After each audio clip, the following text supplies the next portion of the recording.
Assalamualaikum warahmatullahi wabarakatuh. Yang terhormat Bapak Igit Sabda Ilman Eskom MSc selaku dosen pengampu mata kuliah Analisis dan Desain Sistem Informasi. Kami dari kelompok 5, kelas C, pada kesempatan kali ini akan mempresentasikan terkait SDLC metode waterfall. Sebelum masuk ke materi, izinkan kami memperkenalkan diri. Saya sendiri Anis Mutiasi dengan MPM terakhir 156 dan rekan-rekan saya. Nama saya Jericho Lamel dengan NPM terakhir 064. Saya Ika Susilawati dengan NPM terakhir 086. Saya Mutia Ardina dengan NPM akhir 143. Saya Ilham Abiansyah dengan angkatan terakhir 175. Saya Christian Tommy dengan MPM akhir 179. Baiklah, tanpa berlama-lama lagi, kita langsung masuk ke materi. Kepada teman pemateri, dipersilakan. Oke, yang pertama itu ada SDLC. SDLC itu adalah kerangka kerja yang digunakan untuk mengembangkan dan memelihara sistem informasi. Nah, SDLC ini adalah proses siklus yang melibatkan beberapa tahapan, mulai dari perencanaan hingga pemeliharaan untuk memastikan pengembangan sistem berkualitas tinggi yang memenuhi kebutuhan pelanggan. Next.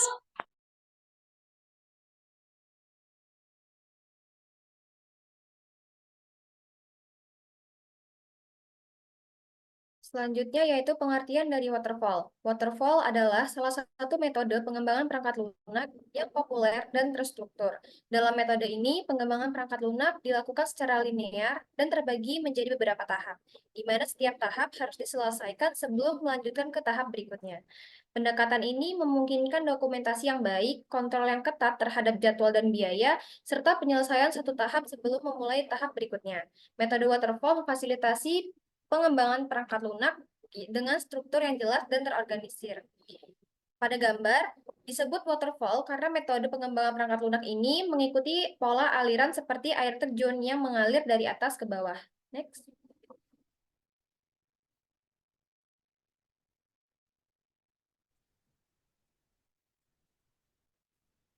Baik, ini adalah fase-fase dari waterfall. Waterfall terdiri dari 5 fase, yaitu rekrutmen, riset, implementasi, testing, dan maintenance. Kelima fase ini seperti yang tadi itu dikatakan oleh saya. Untuk penjelasan sebagai berikut.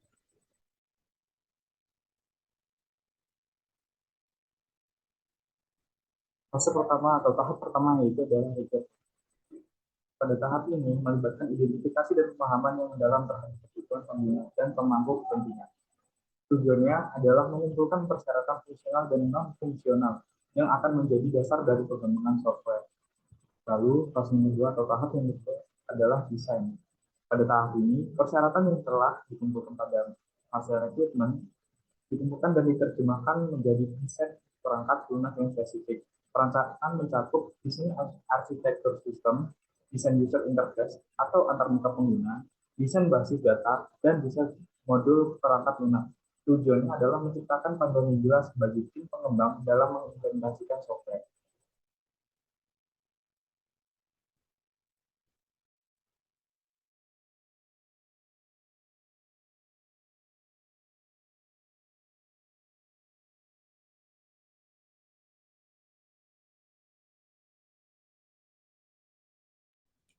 Ya, jadi tahap ketiga adalah implementasi. Eh, jadi tahap ini melibatkan proses pengkodean atau implementasi aktual dari software berdasarkan desain yang telah ditentukan sebelumnya. Jadi dalam tahap ini tim developer menggunakan bahasa pemrograman dan alat pengembangan untuk menghasilkan software yang sesuai dengan spesifik desain. Ya, yang keempat tuh testing. Jadi setelah implementasi selesai, software akan diuji untuk memastikan bahwa itu berfungsi sesuai dengan persyaratan yang ditentukan sebelumnya. Jadi pengujian ini meliputi pengujian fungsionalitas, pengujian kesalahan atau bug, pengujian integrasi, dan pengujian kinerja. Tujuannya adalah untuk menemukan dan memperbaiki kesalahan yang mungkin ada sebelum perangkat lunak diperkenalkan kepada pengguna akhir. Next.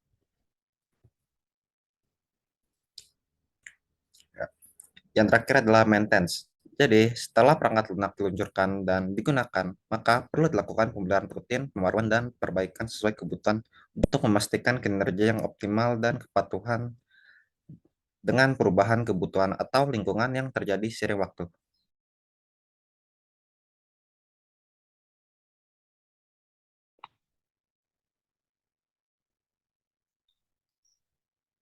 Selanjutnya yaitu kelebihan waterfall. Yang pertama yaitu pengembangannya bertahap dan sangat detail, supaya dapat terhindar dari error yang mungkin terjadi pada pengembangan.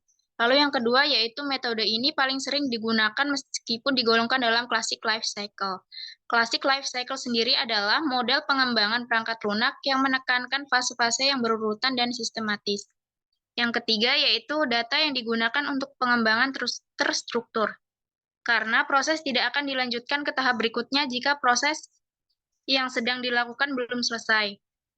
Dan yang terakhir adalah mudah dipahami oleh orang-orang yang tidak berpengalaman di bidang tersebut. Next.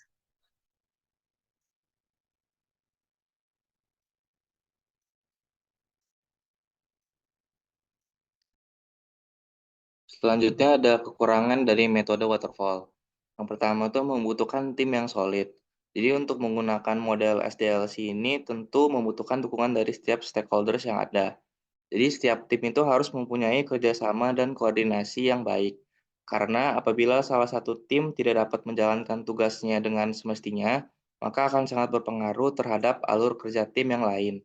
Lalu yang kedua ada masih kurangnya fleksibilitas. Jadi semua tim itu dituntut untuk bekerja sesuai dengan arahan dan petunjuk yang telah ditetapkan di awal, sehingga klien tidak dapat mengeluarkan pendapat dan feedback kepada tim pengembang. Klien hanya dapat memberikan masukan pada tahap awal perancangan sistem perangkat lunak saja. Lalu yang ketiga tidak dapat melihat gambaran sistem dengan jelas. Jadi dengan metode waterfall ini, customer tidak dapat melihat gambaran sistem secara jelas. Dan yang terakhir, membutuhkan waktu yang lebih lama.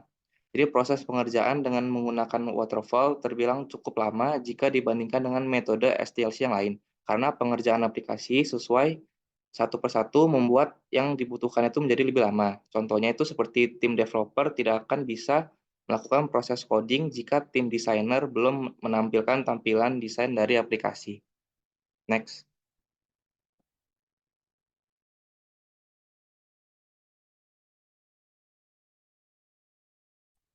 Oke, selanjutnya itu ada kesimpulan. Jadi waterfall itu adalah salah satu metode pengembangan perangkat lunak yang populer dan terstruktur. Nah, pendekatan ini memungkinkan dokumentasi yang baik, kontrol yang ketat terhadap jadwal dan biaya, serta penyelesaian satu tahap sebelum memulai tahap berikutnya. Selanjutnya saya serahkan kepada Master.